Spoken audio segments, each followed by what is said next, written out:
Okay, good morning. We're back with, excuse me, for 2nd Samuel, chapter 17, and I do apologize. I am sick, so if I cough throughout the thing or sneeze, sorry.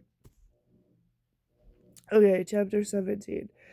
Now, oh no, I don't know how to pronounce these. Sorry, guys.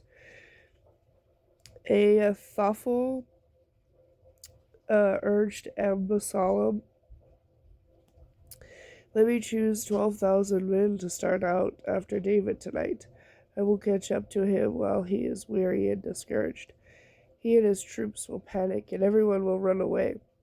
Then I will kill only the king, and I will bring back all the people. I will bring all the people back to you as a bride returns to her husband. After all, it is only this man's life that you seek. Then all the people will remain unharmed and peaceful. This plan seemed good to Absalom and to all the other leaders of Israel.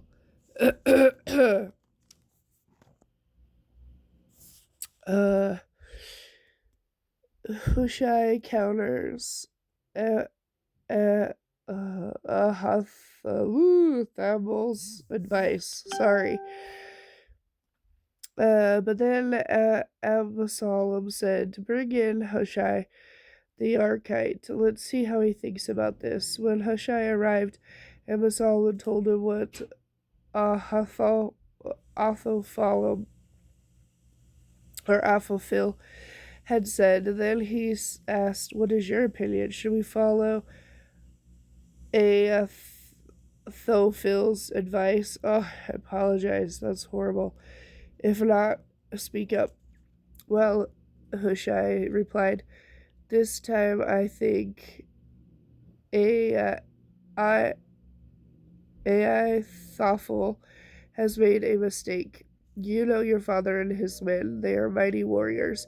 Right now, they are probably as enraged as a mother bear who has robbed her of her cubs. And remember that your father is an experienced soldier. He won't be spending the night among the troops. He has probably already hidden in some pit or cave, and when he comes out and attacks, a few of your men fall. There will be panic among your troops, and everyone will start shouting that your men are being slaughtered. Then even the bravest of them, though they have the heart of a lion, will be paralyzed with fear. For all Israel knows what a mighty man your father is. Excuse me, and how courageous his warriors are. I suggest that you mobilize the entire army of Israel, bringing them from as far as Dan and Beersheba. That way you will have an army as numerous as the sand on the seashore. And I think that you should personally lead the troops.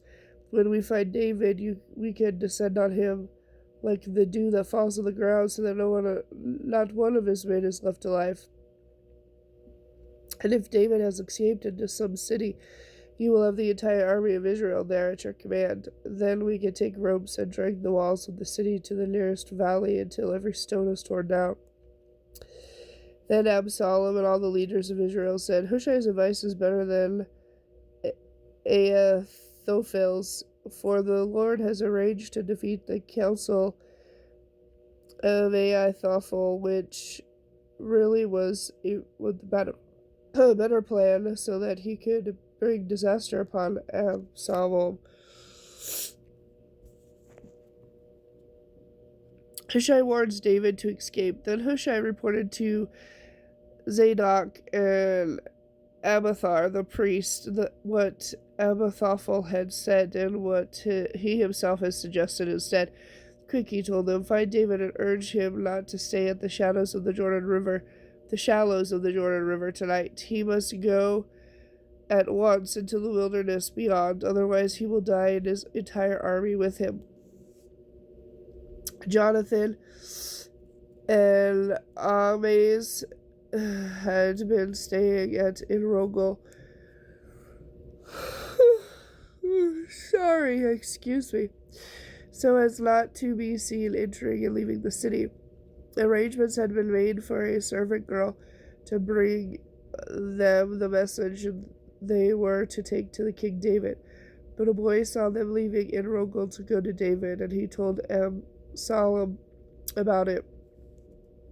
Meanwhile, they escaped to Bahurim, where a man hid them inside a well in his courtyard. The man's wife put a cloth over the top of the well with grain on it to dry in the sun, so no one suspected they were there. When Absalom's men arrived, they asked her, "Have you seen Ahimaaz and Jonathan?" She replied, "They were here, but they crossed the brook." Absalom's men looked for them without success and returned to Jerusalem. Then the two men crawled out of the well and hurried on to King David. "Quick," they told him, "cross the Jordan tonight." They told him how Ahithophel had advised that he be captured and killed. So David and all the people with him went across the Jordan River during the night, and they were all on their other bank before dawn. Meanwhile, Ahithophel was publicly disgraced when Absalom refused his advice. So he sat on his donkey, went to his hometown, set his affairs in order, and hanged himself. He died there and was buried beside his father. David soon arrived in Mahanaim.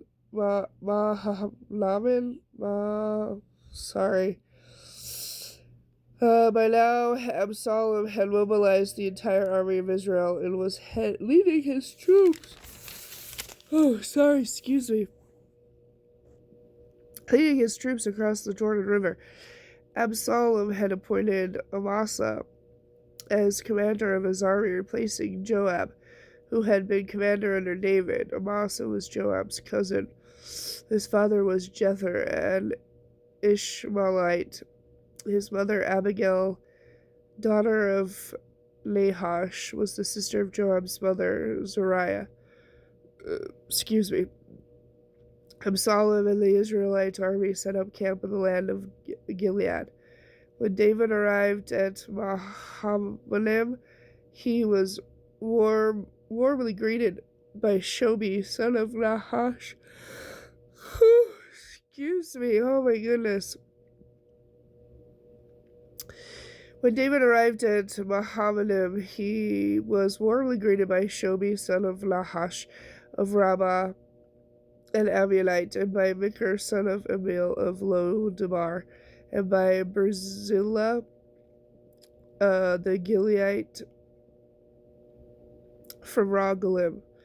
They brought sleeping mats, cooking pots, serving bowls, wheat, barley, flour, russet grain, beans, lentils, honey, butter, sheep, and cheese for David, and those who were with him. For they said, "You must all be very tired and hungry and thirsty after your long march through the wilderness."